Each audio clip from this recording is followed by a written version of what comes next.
Hi everyone, this is Veronica Montoya. I'm the first place winner on the photo competition about transnational migration and COVID-19 in Latin America.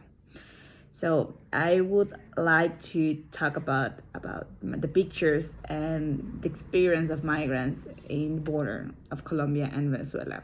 So I think as part of the context, I am a Venezuelan migrant. I live in Mexico City, but I lived first in Bogota because I am also Colombia, because my family it's migrated from Colombia to Venezuela in the decade of the 60s due to the violence. They are displaced people.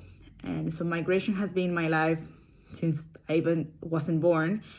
And that's why I decided to dedicate my studies and my expertise in the migration field. So I'm finishing a master's degree focused on understanding how the migration policy from Venezuela is affecting the migration experience for Venezuelans outside of Venezuela, by the way.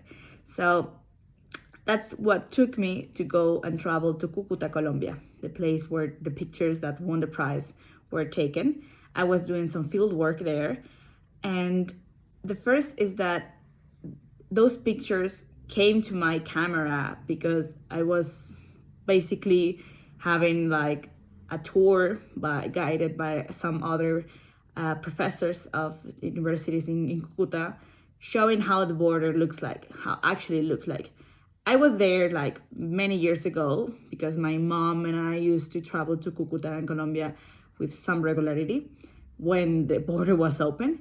And right now, what I can tell of that moment of me being in the border during a pandemic, during a migration crisis, is that you can tell a lot about the crisis there, about the loneliness being held by the governments and the people in general. Like, you can tell how migrants and how the humanitarian crisis in Venezuela has been ignored, maybe the word, being like not backed by the government, particularly of Venezuela.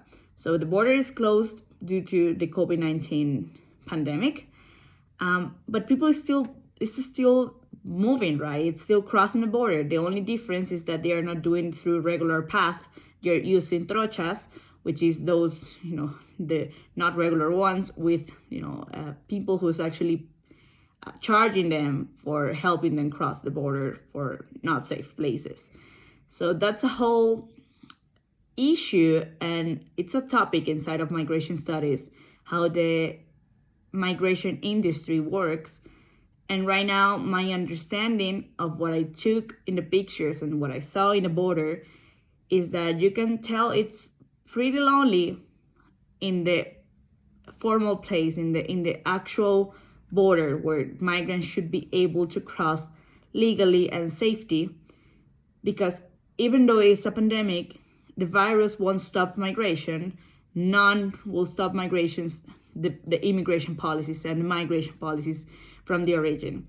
So what's happening here is that you can see loneliness, you can see that it's empty, but it's actually the lack of migration policy with a human rights perspective. It's just leaving them by their own risk and resources.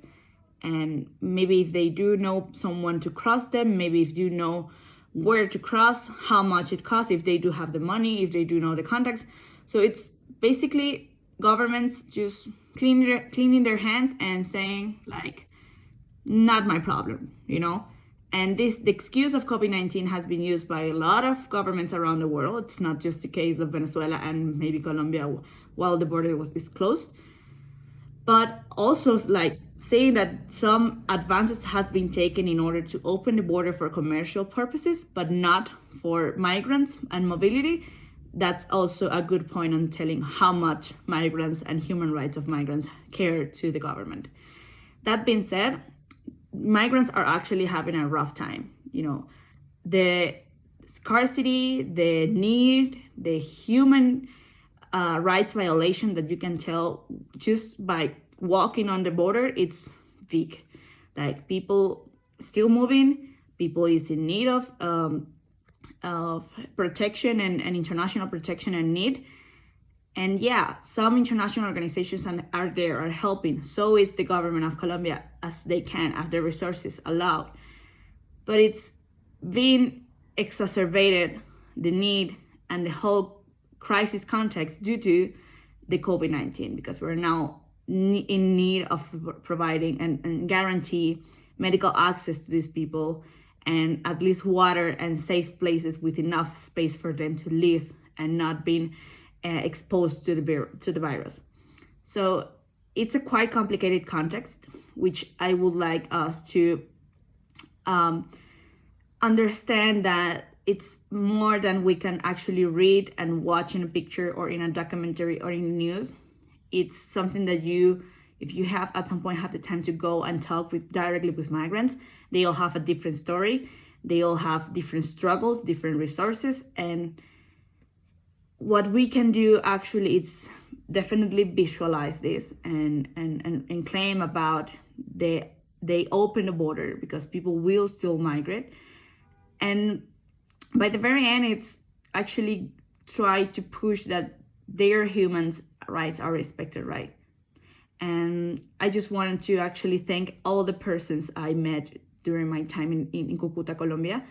And thank you for letting me portray what I saw, what I felt, and actually being here to talk about this with you in this meeting. So really appreciate your time and for taking in consideration my pictures for this competition. So that being said, thank you very much and hope to see you soon.